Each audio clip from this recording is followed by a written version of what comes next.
And next, we'd like to bring this really critical issue down to the local level. Let's talk about what's happening here. At the 2019 Mackinac Policy Conference, we sounded the alarm that Michigan's education is in crisis. Today, we're going to focus on the reality of our region's state of education. As many of you know, the Chamber has been a longtime advocate for investments in the state's education to prepare homegrown talent for the jobs of the future. With the goal to increase post-secondary attainment to 60% and reducing the racial equity gap in half by 2030, the Chamber leads Southeast Michigan's most comprehensive suite of education and talent programs, which includes a CEO Talent Committee and Detroit Drive's Degree Collective Impact Initiative. And together they provide a strategic direction to all of our programs, which you will see here on the screen. I also note they're on the inside of your report, so if you'd like to learn more about any of these programs. A suite of programs focused on increasing access, ensuring success, and growing regional talent base. And our local, state, and federal advocacy and policy efforts complement all of this work. In addition to our work at the regional level, the Chamber also works with Launch Michigan, a policy agenda to boost K-12 education, and My Heart, a policy coalition to drive post-secondary attainment. As we support Governor Whitmer's education agenda, she also supports ours. The governor adopted the 60% by 2030 goal for the state this year, and the Chamber has endorsed the My Opportunity Scholarship, Michigan Reconnect, and is supportive of her FAFSA challenge, all of which are aligned with the Chamber's regional work.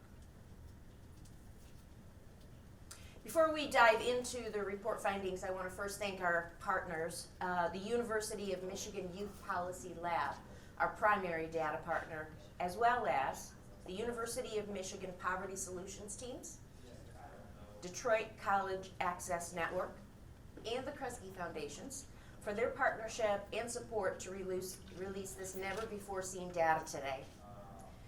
To grow the talent pool for employers, improving outcomes for students is most critical. We believe to make meaningful progress, we need to have a clear picture of our regional education standings. In this inaugural State of Education report, you will see the correlation between educational attainment and workforce preparedness. This is a regional talent pipeline breakdown and why we need to fix it. 70 of 100 students that started high school in 2008, 70 do not earn a post-secondary degree by 2018. These students are not falling off at one point of the regional talent pipeline. They're dropping off in high school, they're dropping off after high school, and they're dropping off in college. We'll take a closer look at each stage of the pipeline, but before we get started, let's break down the students represented in this data. This data represents students from the Detroit MSA. City of Detroit data is also pulled out for further analysis and represents students in public, charter, and district schools outside of the city.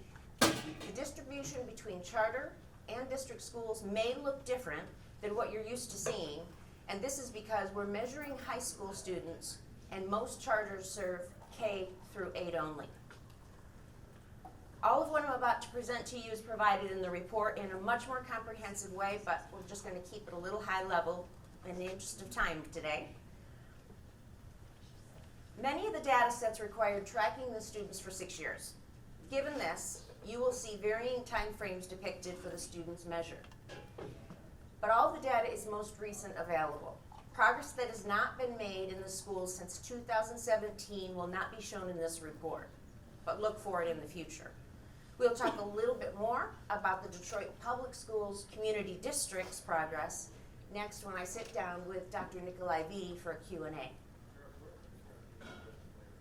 One-year high school graduation rates show a positive story for the region, with the region and the city both increasing a percentage point last year.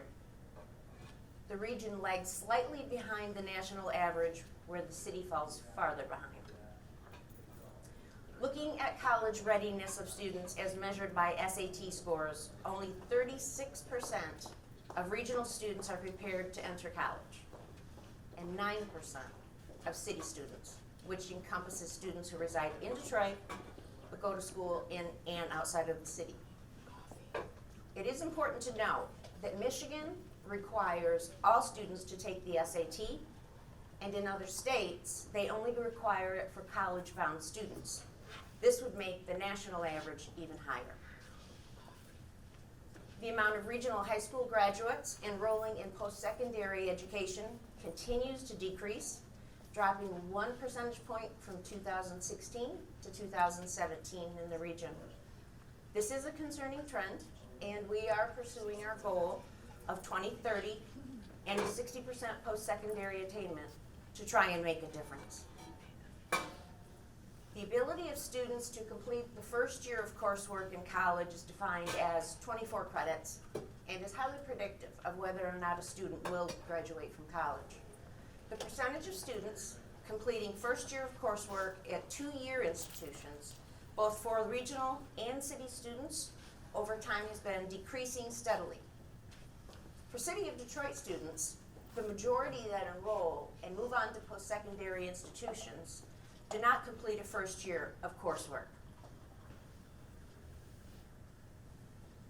Four-year institutions have been seeing steady increases in one-year coursework completion, despite a slight decrease for the region over the last year. 47% of students within the region who pursued education post-high school did not earn a degree or a certificate within 6 years. And for the City of Detroit, it is 73%. This is a huge opportunity for improvement and tells us not only to enroll more students, but to ensure they are graduating. Looking at employment gains by education level, since the recession, 81% of regional jobs have gone to workers with more than a high school diploma. 83% of regional jobs paying a family-sustaining wage require an associate degree or higher. So why is this important? This is important because our educational attainment rate is lower than the rest of the nation at 40.7%. And reminder, we're trying to get to 60%. The ROI of increasing it to 60% is estimated to be $42 billion. Now, how do we come up with that? Past research has shown that when a bachelor's degree attainment alone increases by 1 percentage point, per capita income increases by $1,250. Thus, by 2030, in that year, we could have a difference of $42 billion if we can reach that goal. On page 11 of the report, you will find the takeaways of all the data that's in the report. And just to summarize it for you, the region lags in the nation based on key education measures. There are leaks that exist throughout the pipeline, in high school, after high school, and in college. We need to enroll students and to ensure that they succeed. We must make education attainment and our 2030 goal a top priority for our region. Re-engaging adults to return to education is a significant opportunity to reach our 2030 goal and to open up new talent opportunities for our employers. Just a quick figure, it's over 600,000, I think almost close to 700,000 adults in our region that have not attained post-secondary. So there's a huge opportunity for us here, and that's where we're going to have to all work together towards that. It's not just educators, it's going to be educators, it's going to be business, philanthropic partners, community partners. Keeping our talent that we are educating here in our region and in our state, keeping them here is really critical. We have to stop the leak of students out of our region. The report actually has a call to action, and that is that no entity can single-handedly solve the complex, large-scale education and workforce readiness challenges that are facing our region. As I had just mentioned, it will require innovative and sustained collaboration among K through 12, higher education, business, government, and nonprofit sectors.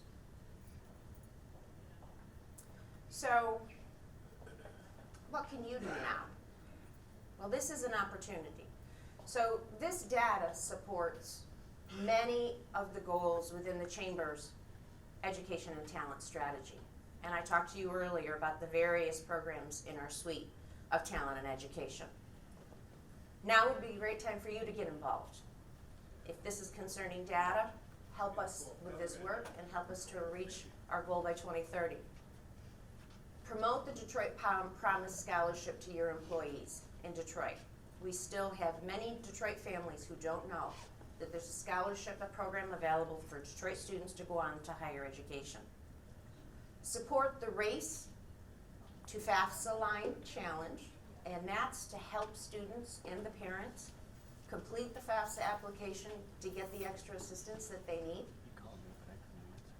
Make Let's Detroit a part of your recruitment strategy.